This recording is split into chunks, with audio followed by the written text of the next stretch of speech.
Hi ma'am, Red Mendoza po from Manila Times. Ma'am, ngayon po na hindi po kayo attend ng SONA this coming Monday, ano po ang inyong plano po sa Monday po ma'am? And yung di po ba yung pag-attend sa SONA is considered po ba a break from President Ferdinand Marcos po? No comment. Next question po, Ma'am Joyce. Ma'am, after ma'am, pagkatapos po nito ma'am, babalik po ba sa Davao or ikukontinue po yung trabaho nito sa opisina nito sa Mandaluyong? Oo, after itong DepEd turnover, pupunta ako sa Office of the Vice President kasi meron kaming mga activities doon ngayong hapon. At VP, saan po Ma'am, kayo manonood ng SONA? ano kayo manonood ng SONA, ma'am? Davao po ba? Dito. Ma'am, consider niyo po ba break kayo ni wala Wait, sandali at bubuuin ko yung sentence. Dito ako sa Manila manonood ng SONA. Saan po ma'am? Sa office po nila? Hindi po wala pa nagawa yung aking schedule for Monday. So, pero ang sigurado ako ay nandito ako sa Manila. Ma'am, kamusta po yung relationship with PBBM? Kamusta naman po? Okay naman. Oo. Okay lang po ma'am, wala pong issue between you and ano po? Okay naman yung relationship namin ni President Marcos. Last question po. Meron po bang possibility po na ma-hire niyo po yung inyong mga ilang undersecretary sa opisina po ninyo ma'am? Or That is a question na bagay kay Senator Angara kasi siya sa inyo po ma'am? doon sa OVP. Yung mga nag-resign. Opo. Meron isa na Assistant Secretary na sasama siya sa akin sa Office of the Vice President because magkasama kami sa trabaho since 2007. Last question po. Bakit na daw sa conviction kay Franz Castro?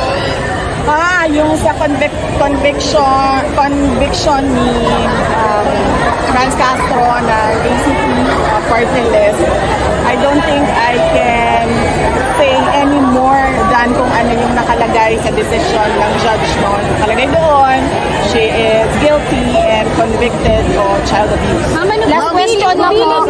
Bilin niyo po kay Sen Angara po na mga dapat tutupan priority ng DepEd po. Nabanggit ko kanina sa aking mga speech yung mga hindi pa natupad na mga pangarap natin para sa Department of Education.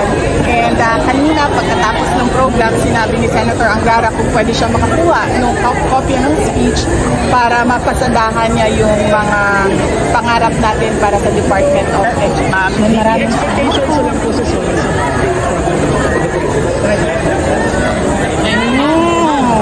Ma'am, you're saying na parang wala pa in-expect. Sir Red. 20 million daw yung fund para dun sa SONA Kasi coverage. para madami silang na-report na deaths. Nasaan sa SONA, ma'am? Sir, nagsasalita Sa po. SONA po, inaasahan niyo sa SONA, ma'am, sa Monday.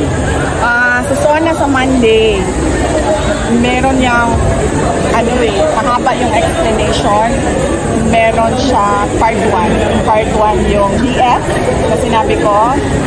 Hindi kasi masyado ina-analyze ng malalim. Kailangan siya ay i-analyze ng malalim. Next question. Next question po. Sabi ko na, Pero ma'am, lawmakers are saying yung designated sa Bible po ninyo is, tasteless. SONA coverage. hindi ko masagot kasi hindi ako part ng House of Representatives. Ma'am, moving forward na lang po, ano po ang mga tututukan ng OVP po na program? Yes, sir.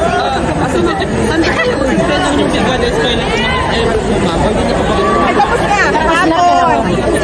Meron po tayong national program sa kick-off ng Brigada Eskwela kahapon sa Municipality of Carmen sa province of Cebu. Ma'am, priority sectors po na tututukan ng OVP moving forward po.